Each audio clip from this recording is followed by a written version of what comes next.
Good afternoon, it's Friday the 15th of December 2017, just after 1 o'clock. Welcome to UK Column News. I'm your host Brian Gerrish, with me in the studio, Mike Robinson. And I'm going to say straight off, I didn't expect to be back today, but I am, and I'm going to thank the excellent staff in the NHS for delivering me here on time. I think credit where it's due. Yes. It was excellent, Mike, I have to say. So let's get some positive vibes out there. Big problems in the NHS, but the staff who dealt with me at least were really wonderful. Yeah, we'll just get straight on with Theresa May, of course, back from the European Council meeting. And apparently she has accepted plans that we will not be discussing trade initially in the next stage of Brexit talks. Instead, we're going to focus as a priority on the transition period. Brian, I'm just going to ask you straight away how this is possible. So this is not a literal quote that I've got on screen at the moment. This is a summary of what she's saying. But for the next stage, we'll be focusing on the transition agreement. My top priority is Britain's deep and special relationship with the European Union. But perhaps, because it goes completely over my head, but perhaps, Brian, you could explain to me how it's possible to transition something to something that you don't know what it is. Yeah, it's interesting, isn't it, Mike? Right, well, your suggestion was because she already knows where she's going. She knows what has already been agreed. So she knows it, the public don't, but she can concentrate on the transition. Or else this is pure obfuscation. This is about just making things more opaque, more complicated, and chewing up more time, so Brexit is delayed. Absolutely. Well, these are the possibilities, and we have our views. But anyway, the main focus, as we mentioned yesterday, on the day's events was the EU military, which is shiny and new, and here they all are. This is the EU military. It's fantastic looking, isn't it? I'd love to put them on the battlefield, actually. They can be in the trenches up front, all of them. I think it'd be really good. Right, so there you go. That's what they look like. There are some uniforms in there, as well as the politicians that are going to be sending people to die. Let's have a look at what Ms. Mogherini, Federica Mogherini, the High Representative of the European Union, had to say yesterday about this. Now, we're going to discuss this as we go, because some of the things she said were pretty spectacular. Here we go. No. First of all, let me say that today is an historic day, because exactly 10 years after the signing of the Lisbon Treaty, we turn into reality one of the provisions of the treaty. The permanent structured cooperation was launched on Monday by the foreign ministers of 25 member states. So an historic decision that turns the European Union into a credible security provider globally. Right, so the European Union, Brian, is now a global security provider. Yeah, it's something. Is this a commercial arrangement? They go to South Sudan or something, and they make some kind of commercial arrangement with the Sudanese people, and they say, we'll come in with our EU military and we'll provide you with security, in inverted commas, in return for contracts. Is that what that's about? Well, it's global corporatist language on one hand, so perhaps they're using it because this is now showing the real power of the banks and the procurers of the defence military infrastructure, or else they have to use this kind of term, because if they talk about the European defence system, they are talking about the unification plans, and they don't want the British public in particular to realise that that is exactly what's happening. So let's continue. We'll now have 17 concrete projects on which the 25 member states that have launched the permanent structural cooperation will start to work together with us, and the work will continue. I have already my team at work to launch further work on the European Union security and defence, not only the implementation of these 17 projects, but also we can work at the possibility to deploy one of our battle groups. Right. So can I just get this correct? They are now looking for an opportunity to deploy one of their battle groups. They are actively seeking an opportunity. Are they going to create this opportunity? Is maybe UK aid is going to create this opportunity? Well, remember that Theresa May was effectively talking about a new Operation Barbarossa against Russia, where she was talking about the importance of the grain and the and the oil. So maybe they're winding up somewhere in Eastern Europe to then have a go at the Russians. But they want to play with their new toy, obviously. Clearly. In one of the theater crises that we have around the world, we can work at the establishment of a European facility for peace. Right, now pay attention. A facility for peace, Brian, a facility for peace. It's a battle group for peace. Well, absolutely. I'm going to suggest that in the next multi-annual financial framework, we will set up this facility to finance the level of ambition we have on security and defence, so that this Europe of defence and security is also financed at the adequate level. This is not going to be a militarization of the European Union budget, but it's going to be a way of being more flexible, more agile and more operational whenever. So what do we say about that? Well, it's double speak. Actually, it's a complete lie, because they are now setting up the financial arrangements to pay for unified EU military structure. She says, of course it isn't, but of course it is. So, but it's finance for peace.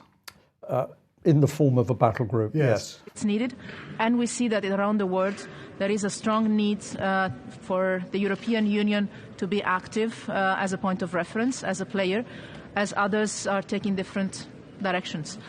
And I will also set up now in the coming days a task force here in Brussels to coordinate the different strands of work on the European Union of Security and Defence.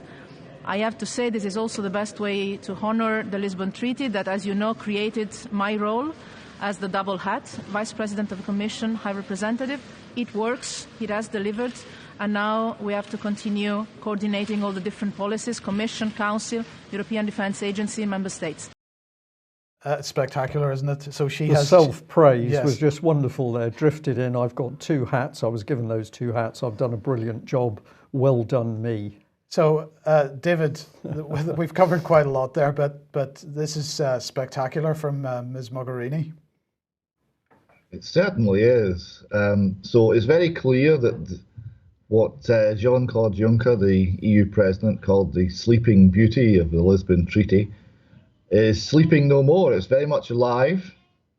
And as Ms. Mogherini said, it works. Yes. Well, look, just before we move on from defence, I just want to draw people's attention to this, because apparently the RAF has a new squadron, Brian. This is fantastic. It's number 12 squadron. Well, this has been announced by Harriet Baldwin.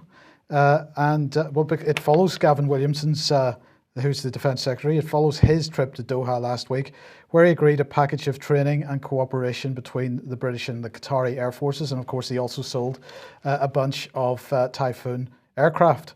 And so what they've agreed to do is to set up number 12 Squadron, and it will temporarily, they say, integrate Qatari personnel, including pilots and ground crew, based at RAF Collingsby in Lincolnshire.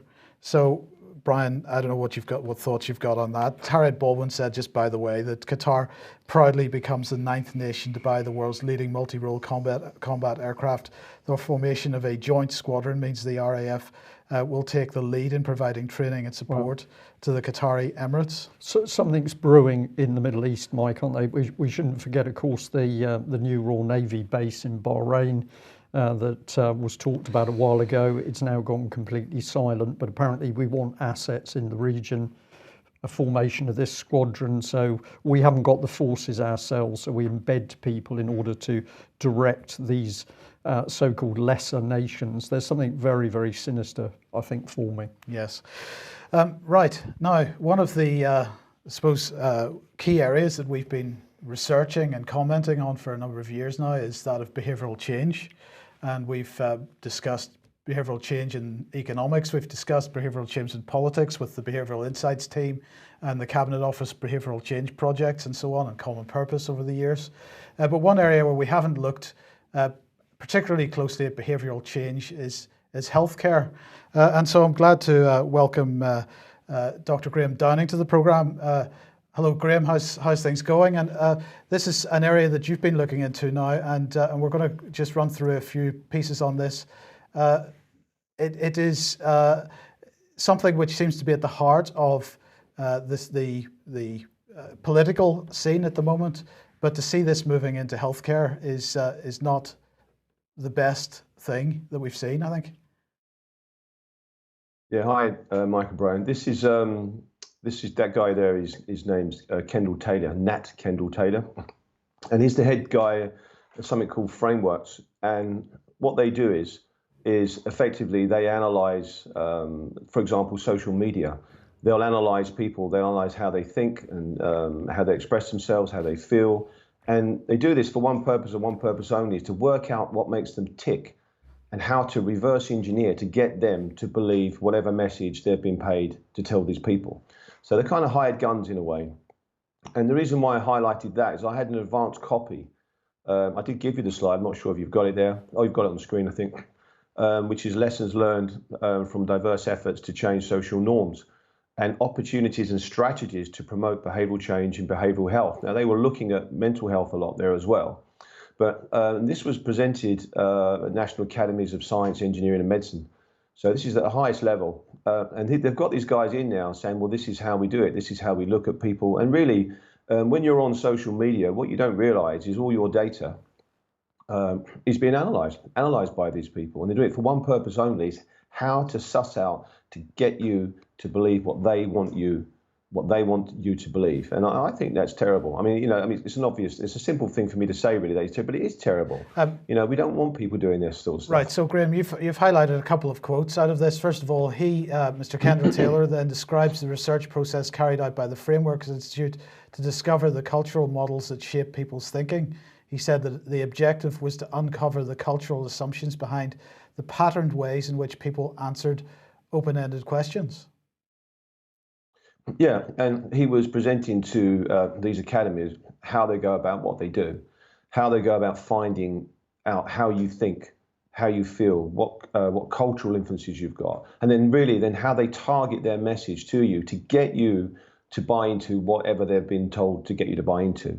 And when we move on from this, you start to get into the next publication and meetings at the National Academy of Sciences, Engineering and Medicine.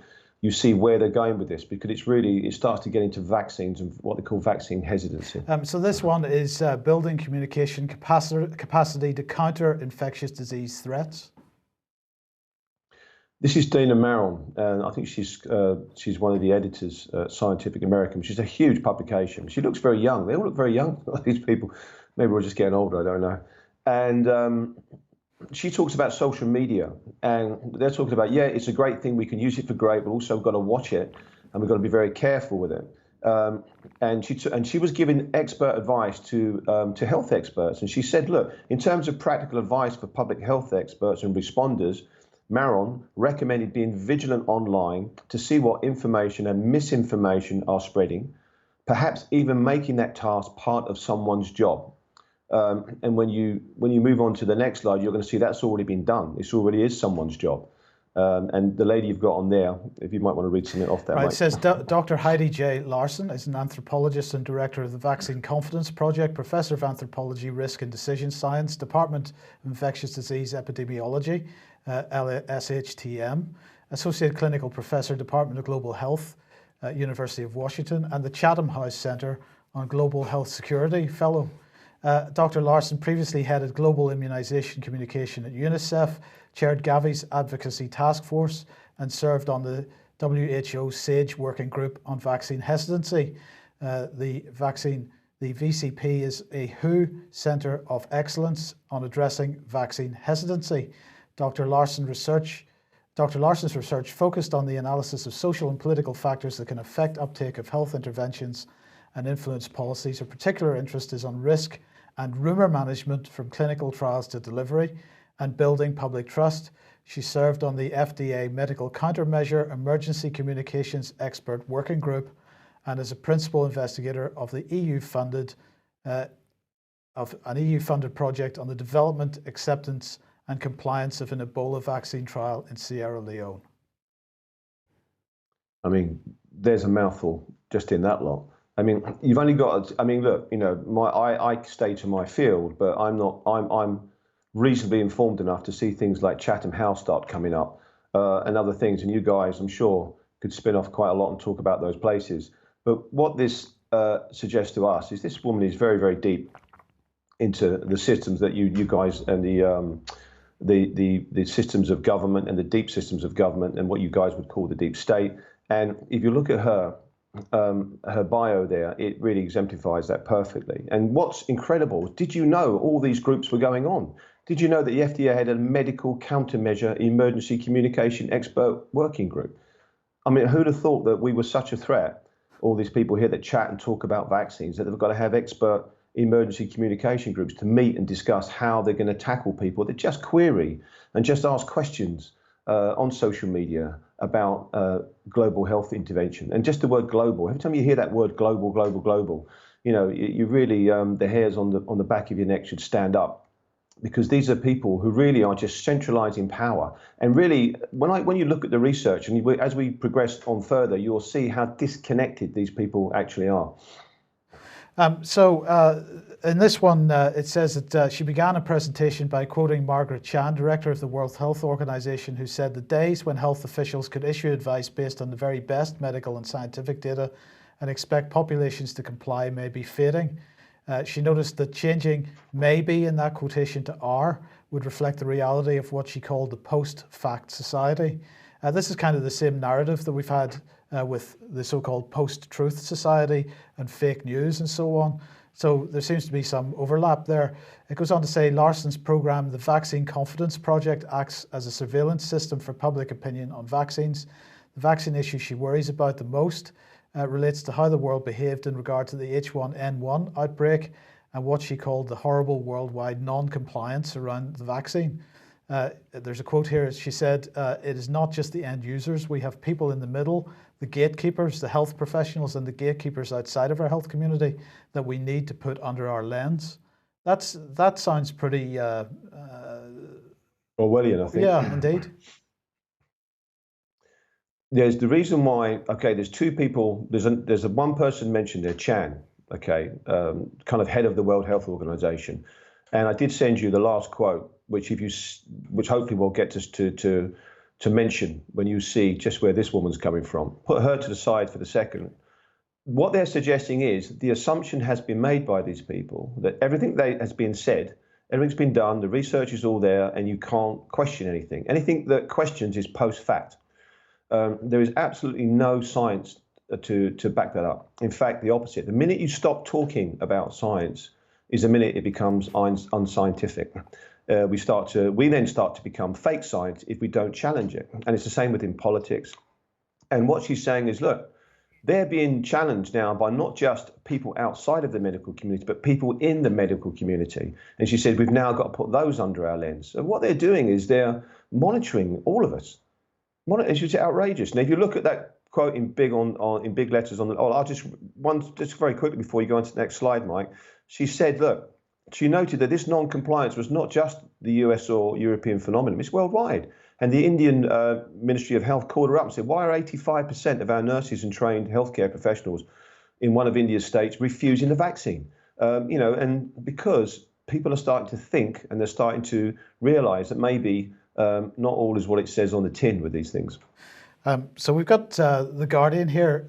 Not quite sure when this is from 2009. So the headline is Swine Flu, a panic stoked in order to posture and spend. It's by Simon Jenkins. And you've got a quote here. It says, we have gone demented. 2 Britons are or were not very ill from flu. This could really explode, intones a reporter for BBC News. London warned, it's here, cries the Evening Standard. Fear is said to be spreading like a Mexican wave. It could affect 750,000 Britons. It could cost $3 trillion. The danger, according to the radio, is that workers who were not ill will be worried, perhaps by the reporter, and fail to turn up at power stations and hospitals.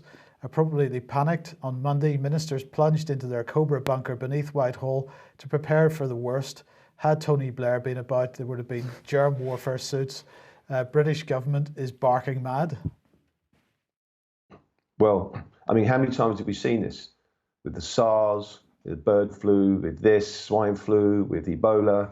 And he's quite right. And, I've given you some examples there of what maybe Dr. Larson would like to look at, because bearing in mind, she's in charge of all this, of monitoring us all and getting us to, with all these other experts like Nat Kendall-Taylor, to try and find out how they can make us take this stuff and change the way we think, and publishing data that is being, which is being looked at the highest levels. So these people are influencing policy and influencing what happens to us.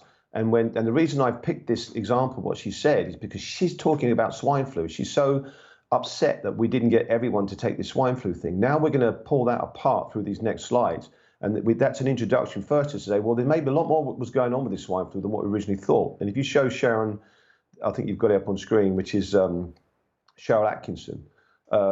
She was an award-winning reporter. And I think she worked for CBS News. And she broke a story on this.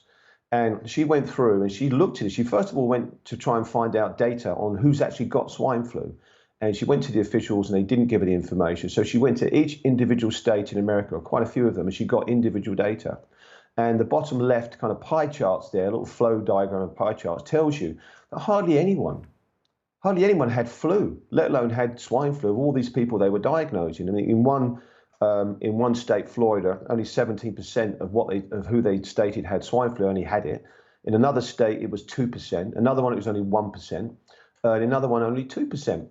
So what they did was they grossly inflated these figures. Whether they did it deliberately or not, or just through panic or whatever, they grossly inflated these figures. And you see this when they have these kind of panics over, pandemics. Now that's bad enough. Now they should have then said, right, let's have a halt to this, because there's obviously not this big thing going on that we think is going on. But what they did was they then stopped reporting the figures. They made a conscious decision. CDC, Centers for Disease Control, said stop reporting the figures, because they knew if you reported the figures, the game would be up. Obviously, they were not looking out based on this data. They were not looking out for us. They were looking out for a different interest, because if not, then why did they stop reporting the data when it was showing that no one really had swine flu? So we've got a couple of other examples. One from the Mail here: the false pandemic, drugs firms cashed in on scare over swine flu, claims Euro Health chief. From Boston.com, 2 medical reports accuse WHO, the WHO, of exaggerating H1N1 threat. And you're featuring a guy called Wolfgang Wodarg here. Yeah, and he's part of the whole EU thing. I mean, like the Council of Europe. I mean, this guy was pretty high up. He's a medical physician. I mean, I put his credentials on there, and he rung the alarm bells. And he said the WHO, this is his direct quote from him, in collaboration with big pharmaceutical companies and their scientists, redefined pandemics, and they lowered the alarm threshold. So they reset the alarm so that it would be triggered quicker once you started to raise concern over certain infections. Okay, and so they did that first, and then those new standards forced politicians in order to go and buy the drugs the vaccines, same difference, that these drug companies were selling. And he said never before the search for traces of a virus was carried out so broadly and intensively. Besides, many cases of death that happened just to coincide with a seropositive H1N1 lab findings were simply attributed to the swine flu and used to foster fear. He states directly it was a con. Yeah. It was a total con. Okay, look, we'll move through to this one, which is deaths from pneumonia influenza in 122 cities. And the point you're making here is that there were more deaths in the 3 years prior to 2009. There was, absolutely. Swine flu, I mean, no one wants to die from anything, for God's sake, but the deaths during the so-called swine flu pandemic were the least they had in years. The prior 3 years were worse. So they lowered the threshold, the alarm threshold. Certain individuals went and warned that we've got a problem. They almost forced these governments into buying this stuff and the vaccines. And then and what we're not mentioning here, Mike, is I did give you a paper, a reference on what the swine flu has done. They did that. They calculated data, and Dr. Goldberg published a paper and said that more deaths, more spontaneous abortions happened, more stillbirths happened during the time when people had that vaccine plus a normal flu vaccine. And also, hundreds, if not thousands of people were paralyzed due to something called Guillain-Barré syndrome. So there's a lot of damage that was caused by this. But And the British Medical Journal published a whole letter saying that WHO had lost credibility. But you know what? It was a great success because the drug companies made between 7 and 10 billion, I think it was dollars out of it. Yeah. And it's an absolute disgrace. And the reason I'm pointing this out is the head person, Dr. Larson, who is so worried about no one took this vaccine in 2017, all these years later, uses that as an example of why they need to push ahead and surveil us and do all this sort of stuff. It's an outrage. Yeah, so the two people you're highlighting here are not Kendall-Taylor, but Dr. Heidi Larson. And is this the quote that you wanted to highlight here? The days when health officials could issue advice based on the very best medical and scientific data and expect population to comply are fading. And then you finish off by saying the vaccine issue she worries about the most relates to how the world behaved with regard to H1N1 and what she called the horrible worldwide non-compliance around the vaccine. So they've got to change our behaviour. Exactly, but she's completely she's unhinged. Well, I'm not going to say she's unhinged from the data. Even the leading medical journals and everyone else seems to know that was a big con to sell. And there's a much darker side to that we don't have time to get into, but maybe we'll do something on that at some time in the future. This is the woman who's in charge. This is the woman who's surveilling you, what you're writing on social media, and they're working out how they can get you to believe what they want to believe.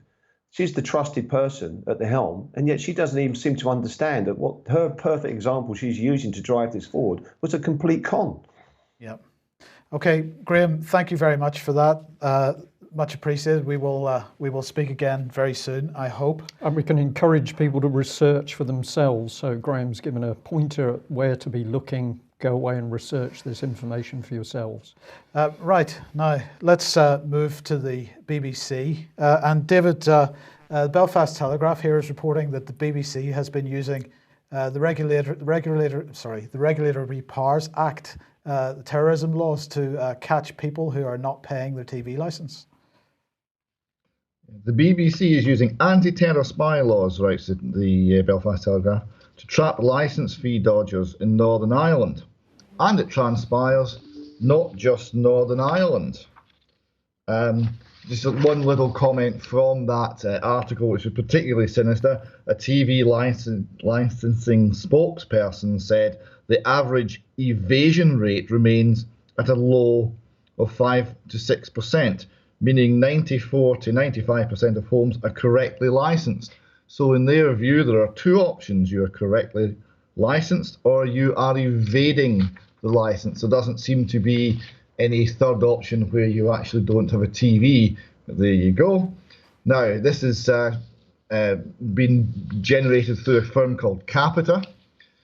Capita have the contract, which they won in 2011. It's an 8-year contract, goes up to 2019, to collect the BBC's licence fee, all 3.7 billion of it from 96% of UK households every year.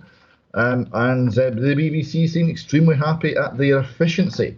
Now, what's the reason I'm raising this is that it transpires that in Scotland as well, RIPA, the Regulation of Investigatory Powers Scotland Act, is being used to spy on Scottish people in order to find out if they are evading the licence fee. Now, the specifics for this are quite interesting because a person who doesn't have a television licence and was having a lot of hassle from Capita contacted their internet service provider and put in a Freedom of Information request to see if there'd been any contact. And the response made it clear that not only had there been contact, but Capita had applied under RIPA to receive their confidential information and had been provided with everything: full browsing history, emails, the lot. Now, this means that this has gone through the courts in Scotland. A sheriff must have signed off on this and issued the warrant. All of this was done in secret. We don't know how much of this is happening. And then that means that this person's internet service provider provided his browsing history, and Capita are presumably scanning this to find out if he's been using BBC iPlayer or some other service which would allow them to find him. Sorry, David. This fits in very nicely with what we've been reporting during the week with private security firm, private investigative firms putting people in amongst campaign groups and trying to gather information.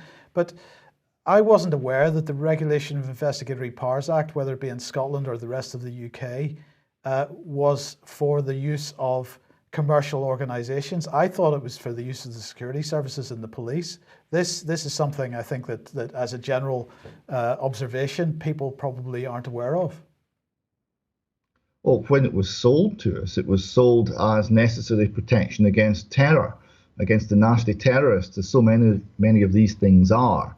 But of course, it grows and grows, and we're seeing it used by local authorities for perhaps tax evasion or something like this, and by a whole host here of private companies looking to gather in information. So yes, it's grown beyond its original advertised purpose very greatly. Okay, well let's move on. And David, last week's coverage of the issues over the Shatterboys, well, there was quite a response to it. There was quite an angry response on social media. There was a lot of support on social media as well for what we're saying, which I'll come to if I may. So the way we're driving with this, there's been a response from the head of Shatterboys, Daniel Wilson-Croft, via a blog called the Outlaw Blog, and I've got a couple of extracts just to comment on here. He says that Companies House had been contacted about this and said it was a type, and said that the name, whether his name is Wilson-Croft or Wilson-Home, and said it was typed incorrectly. The necessary forms have been submitted to remedy this error. So that's what he said publicly. A couple of questions about that. How would Companies House know whether the typing was correct or incorrect? And I spoke to Companies House this morning, and they had no record of anything being supplied to change the name. They said, quote, nothing has been received. So that doesn't seem to be entirely consistent.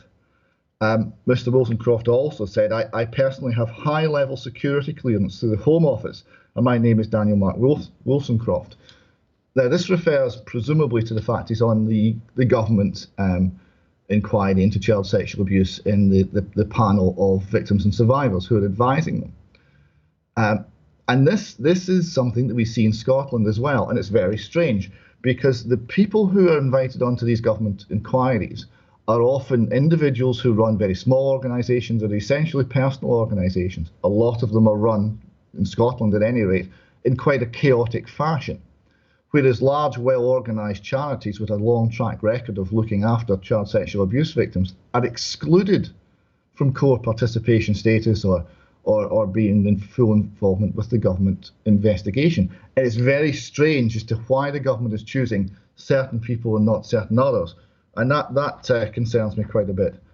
Now, he also said, quote, Shatterboys does not even have a bank account because one of the directors had bad credit with the bank we approached to open an account.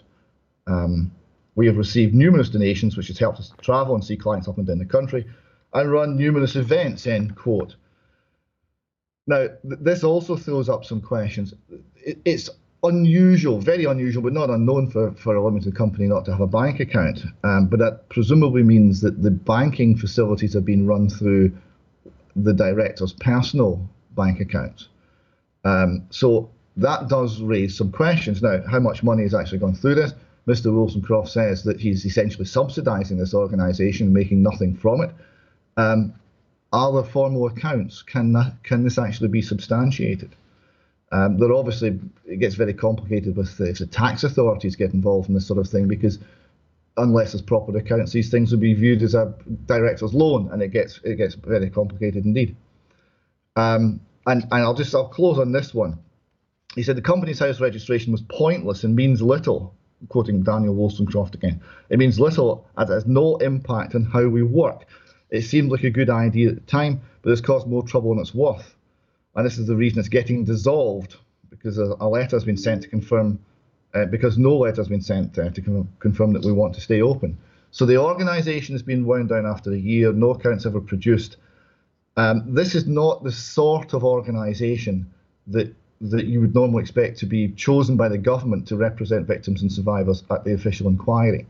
And it's understandable given maybe where the Shatterboys came from, but it seems a strange place that they've been put at the very sort of head of the government inquiry, the very head of the victims and survivors representation on that inquiry.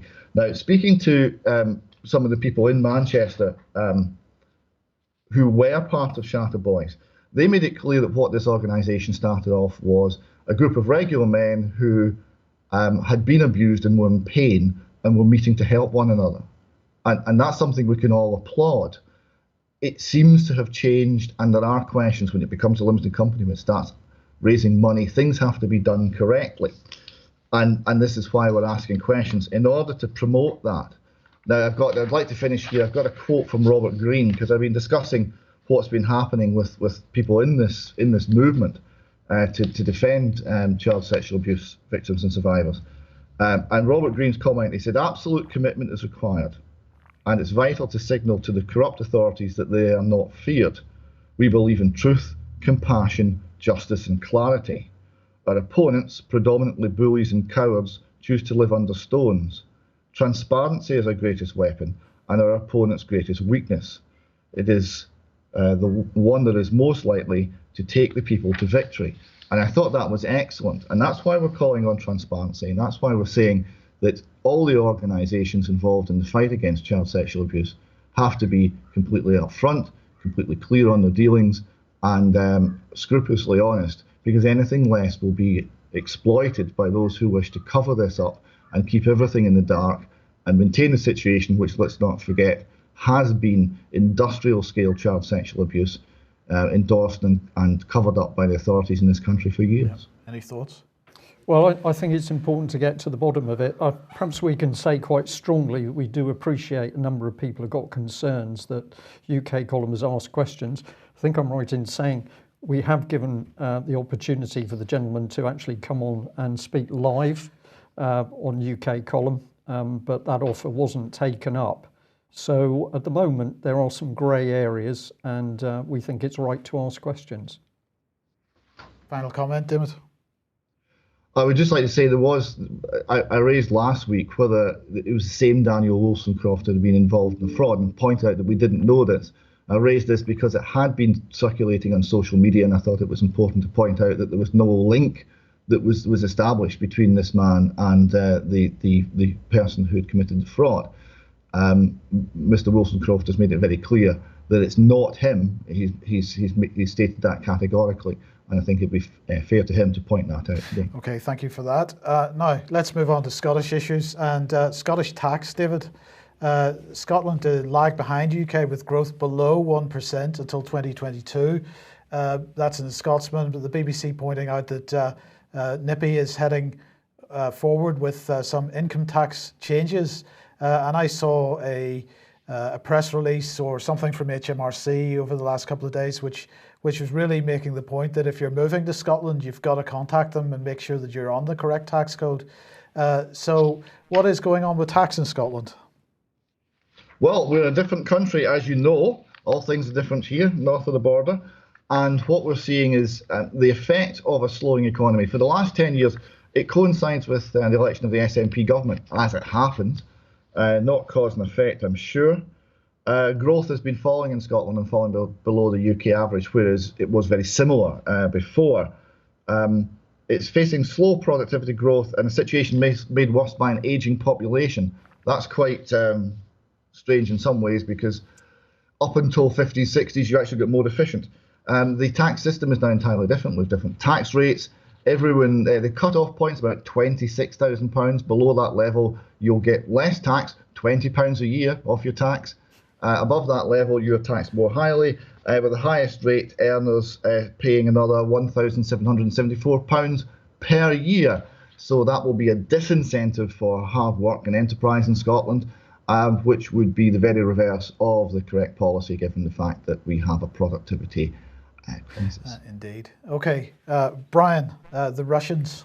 Yes, the nasty Russians are at it again, and I just had to pick up on this one. Here's the front page from the illustrious BBC News website. This is the article that had caught my attention here. It says, Russia, a new risk to undersea cables. Chief of Defence Staff Sir Stuart Peach warns disruption to undersea cables could be catastrophic.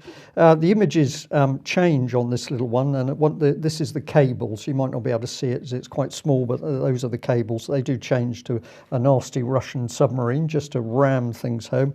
Well, I dug into this story and I found it fascinating, because here's the BBC in the main article reporting the Chief of Defence Staff, Sir Peach, saying that Russia was a risk to undersea cables, and he was giving a warning on this. This is grossly misleading stuff. I think it's significant he's talking at RUSI, the Royal United Services Institute. I'm sure if we had David Ellis with us today, he would say, well, remember to put the EU in front of that, because it's really UC. This is an EU biased institution. But let's see how the spin is conducted. So the headline and image suggests to the reader that it is the British military warning of cuts to undersea cable, or an attack on undersea cables. And this is reinforced by the opening text. So here we are. It says the UK's most senior military officers warned of a new threat posed by Russia to communications and internet cables that run under the sea. And it goes on with this statement. Air Chief Marshal Sir Stuart Peach, the Chief of the Defence Staff, said Britain and NATO needed to prioritise protecting the lines of communication. So the whole thing hinges on, this is new, apparently, Mike. This is a new threat, we are to believe. Those nasty Russians are doing something they've never done before. Well, we get into the article a bit more, and what do we see here? Well, he said it would be catastrophic. It would be catastrophic, a catastrophic hit on the economy if the cables were cut or disrupted. The BBC then gets the hit in. Could Russian submarines cut off the internet? That's there in the story.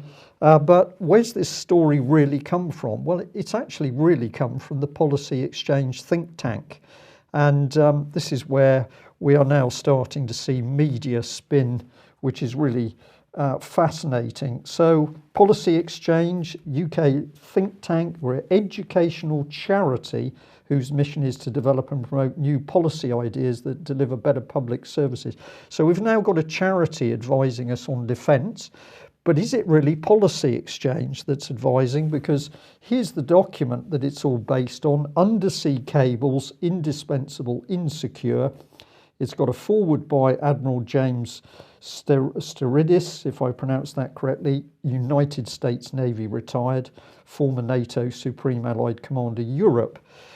So it appears to be military, but if we get into it, it's not, because it's been put together by an MP called Rishi Sunak MP. Let's have a look at him. Well, if you go to his website, he's into lovely little communities up north, farming, sheep. Rural affairs. Rural affairs. Because you got lots of communications cables running across the fields. Well, this is the fascinating thing. I called his office this morning to ask if he'd got any experience whatsoever, personal experience in undersea cables or indeed undersea warfare. I wasn't able to get a response, but it was indicated to me that he really didn't. I've also spoken to Policy Exchange this morning and asked the same question. They more or less admitted that he didn't have any experience, but he did write this paper, apparently. Right. He dropped the sheep and he set to, and he started to write the paper. And at the end of the paper, it gives itself credit, because Admiral James Styridis, US Navy retired, says Policy Exchange's excellent report shines a fresh light on a growing threat. But the report itself admits that it loosely hangs off the Admiral's work in the first place. So we've got a nice circuitous tale here. Then we've got General Lord Nicholas Horton saying a very compelling summary of genuine strategic vulnerability. And we've even got Robert Hannigan, former Prime Minister's Security Advisor and former Director of GCHQ, saying, well, it's good that Policy Exchanges pointed all this out to us. So they didn't know. We are to believe that senior military people and GCHQ had no idea that there was a threat to undersea cables. Right. So let's see the man in action. Here he is, Sir Stuart Peach. I've said he's delivering what I would regard as a lemon speech. He says, in response to the threat posed by the modernisation of the Russian Navy, both nuclear and conventional submarines and ships, we, along with our Atlantic allies, have prioritised missions and tasks to protect the sea lines of communication. And I've added to that, we've done this by scrapping 3 perfectly good anti-submarine aircraft carriers, scrapping the entire Nimrod maritime patrol fleet without replacement. We've wrecked the nuclear submarine fleet, we've wrecked the surface ships, and we've got cuts to the Army and RAF. The big lie with this, Mike, is of course this is not a new threat. This is a threat that has existed since the first cable was laid down in 1858. But if we go back to the Cold War, this was always a risk that these cables could be attacked and you needed the protection. But in the policy exchange report, it does not mention at all that, of course, the government has cut the very forces necessary to protect it. So this is not a new Russian threat. This is a threat which has now come to the fore because of government cuts, but policy exchange didn't want to deal with that aspect. So who wrote the article? Did the MP do it on his own? I don't think so, but we're waiting to find out. But what is the spin on this article? It's those nasty Russians. So we'll end with an email.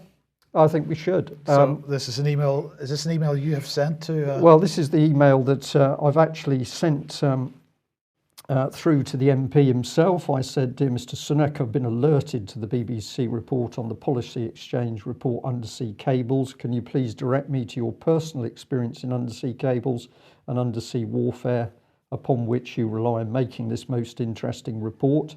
And I also say to him, you don't mention the effects of cuts that your government have made, which have created this problem. So he is a Conservative MP? Oh, of course.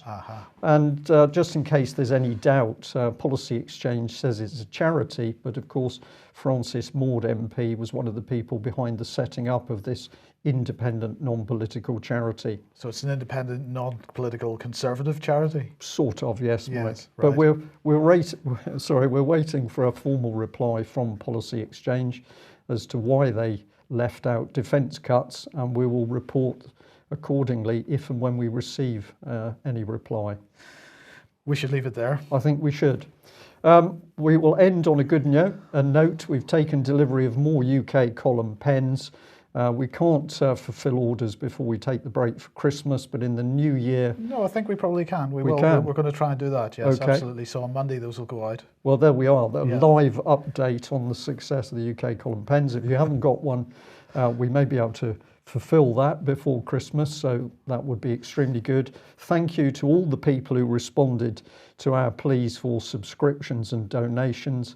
And we're going to say that into the new year, we're really going to be pushing this because we would love to be expanding UK column and the breadth of reports and the number of programmes that are going out. So if you can help us with that, we would be immensely grateful. Thanks for joining us. We'll be back same time on Monday. Bye-bye.